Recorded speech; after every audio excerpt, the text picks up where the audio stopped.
What's going on? Welcome back to 100% NUFC. So today I want to preview our next game away to Swansea City this Sunday at the Liberty Stadium. It's a 4 o'clock kickoff, and Newcastle United come off the back of a 3-0 win against West Ham at St James's Park before the international break. So that's going to give the lads some confidence going into this game this weekend. And since then we haven't played a game because of England and many other countries playing qualifying for the World Cup. And just before I talk about Newcastle, I want to jump into the opposition, Swansea City. So this is Swansea's form guide going into the game against us this weekend. So Swansea City have picked up 4 points from a possible 9 available, winning 1 game, drawing 1 game and losing 1 game. And that's not bad for a team that are favoured to go down this season, and they more than held their own. So the first game of the season they were away to Southampton where they drew 0-0, and they were dominated for long periods of the game. Southampton had something like 20 or 25 shots at the goal and somehow didn't win the game, and Swansea walked out with a point. But again, if you stay in the game, you deserve a point. So Swansea's second game was at home to Manchester United where they lost by 4-0. However, Swansea City were in that game for long periods, but Manchester United have that quality with Lukaku and Fellaini, and they can make things happen, and they scored 2 or 3 quick-fire goals. And Man United are expected to be up there at the end of the season winning the league alongside the likes of Chelsea, Manchester City, Liverpool and Tottenham respectively. And their last game before the international break was away to Crystal Palace at Selhurst Park where they lost by 2-0. It was a bit like our game. They had to be patient, and in the second half they got 2 goals, and again they were deserved 2-0 winners, so they went into the international break. Swansea, however, did lose 2 of their key players in the transfer market. So they did lose Gylfi Sigurdsson, one of the best creative midfielders in the Premier League. He can score fantastic goals. He is now left for Everton for big money, and they have also lost their target man up front in Fernando Llorente. He is now left for Tottenham. But again, I don't think Llorente fitted in Clement's team. Clement is more for young players, hungry players, players that like to have a bit of pace about them and a bit of a target man. So Swansea have replaced those players with Wilfred Boney, who used to play for Swansea. We all remember him from 2 or 3 seasons ago where he used to bang in the goals. He used to get 15 to 20 goals for each season, and he's a bit of a poacher. He can score from in the box, outside the box. He can have shots from long range, short range. He can score worldies. He can score from corners. He's very good with set pieces from what I've seen of him. He did get his big move to Manchester City where it didn't work out for him. He also went to Stoke City where it didn't work out for him on loan. But again, he's come back to Swansea, and he's welcome back to Swansea because he done so much for them, and he's a fan favourite. And I expect Newcastle United to be worked against him because he is a good player. He can make things happen, and he likes to feed off the midfield. And also with Gylfi Sigurdsson going to Everton, Swansea have strengthened with Renato Sanchez, who we all know is the big talk of the world. He's went from Benfica to Bayern Munich where it hasn't worked out for him. He's now gone to Swansea, which I'm quite surprised about because he is a kind of a big name in a small pond, if you like, Swansea not being the biggest club. And you can see why he's gone to Swansea because Paul Clement has the contacts with Bayern Munich and Real Madrid because he used to work for them. And again, it may be a good move, a bad move. I'm not too sure. I don't know too much about him. I know he was decent for Benfica. I used to watch him, but not too much at Bayern Munich. He was never going to get Bayern Munich's team. Bayern Munich have got too much of a good midfield. And, they talk about how good he is, but he has to prove it in the Premier League. The Premier League is an unforgiving league, and if you're not good enough, you can't be found out very, very quickly.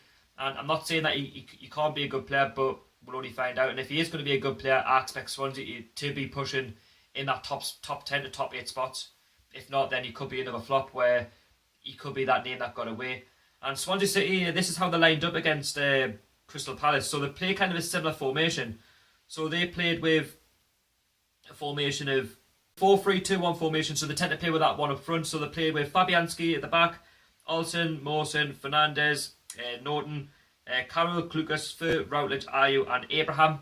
I don't expect there to be too much changes. If anything, there might be Renato Sanchez being the young lad, big signing from Bayern Munich. But again, it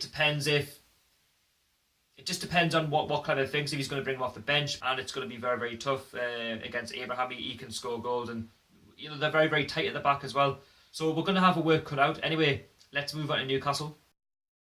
So I've got my tablet for Newcastle. So when we played West Ham United, Newcastle lined up 4-2-3-1. We all know that formation. Rafa doesn't like to change it. So we're starting to go with Rob Elliott. At the back was Manquillo, Lascelles, Clark and Bemba. In the middle two was Moreno and Hayden. The 3 in midfield were Richie, Ayoze, Perez, Atsu, and up front was Hoslu. But I do expect Rafa Benitez to make a couple of changes, even though I'd rather Rafa Benitez keep the same team. but there has been a couple of suspensions and injuries to talk about.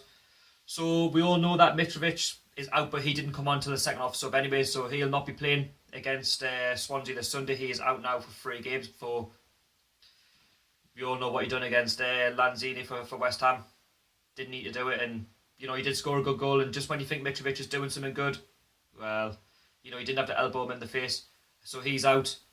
Now, 2 changes I would expect to happen in this game. I'd expect Yedlin to come back from injury. He's got pace to burn on there. He's a right back, and I expect him to come in for Mbemba, in my opinion, who I think he pulled up, or did he get an injury? Playing on duty, let us know. And he could be out for up to a month, I've been hearing, so I expect him to come in for Chancellor Mbemba. And also I'd expect Shelvey to come in for Moreno, even though Moreno was very, very good against West Ham. He put in a man of the match performance, even though it was Richie who got man of the match at the end. And I expect Moreno to sit on the bench. I think it's because Rafa likes Shelvey, and Shelvey's one of our best creative midfielders. He's probably one of our best players in the team. And maybe I'd like to see him come off the bench, but because of Moreno as well, apparently he's getting a bit tired because he's been travelling about with the under-21s for Spain. And whatever floats your boat, really, whatever works. And that's how I'd expect him to line up on a Sunday. So I'd expect Elliott in goal. I'd expect Manquillo at the back, Lascelles, Clark, and Yedlin in the middle. I'd expect Shelvey and Hayden with Richie, Ayoze Perez and Atsu, and Hoslu up front. And Hoslu, he scored a really good goal, albeit it was a tap-in, but it was a good finish against West Ham to get my first Premier League goal up and running of the season, get my first 3 points. And again, we're going to have to just get at Swansea. I don't know how it does take a lot for us to create opportunities, but we're just going to have to try and get into Swansea's faces a little bit. But you look at both teams, we had a bit of a disappointing transfer market. Even though Swansea have strengthened, they are vulnerable. And I just think overall in the game, I don't think there's going to be much in it. I'm going to be very, very boring, and I'm going to go for a 0-0 draw. I'll be happy with a point, even though I'm expecting Newcastle, to at least try and put a good fight in the game to try and get 3 points. But a point will do me. And if we can build on the 3-0 win against West Ham, then brilliant. I just don't know. I think there's 2 bang average teams. Even though, yes, I'm a Newcastle fan, we are a bang average team, and it has been a disappointing transfer market, but we'll have to move on from that. And we all know how bad we are away from home. We're like the lost sheep, if you get it. The lost sheep. We're playing Swansea sheep. And again, you look at Newcastle, we just can't be trusted when it comes to away from home. If we are to go, all out attack, then we'll probably end up getting beat because we'll do something stupid. But again, if we could hold it tight, I know Rafa will be quite defensive again, we can get the points. And again, you let me know what you think the score is going to be on Sunday. Let me know if you're going to the game. Also, don't forget to stay tuned for regular content. Don't forget to follow me on my Twitter and Instagram. Also, social media will be linked down below in the description. I can't even get my words out. And also, don't forget to stick a like on the video and subscribe if you're new. And again, I hope you enjoy the game. I'll see you all later. Peace out.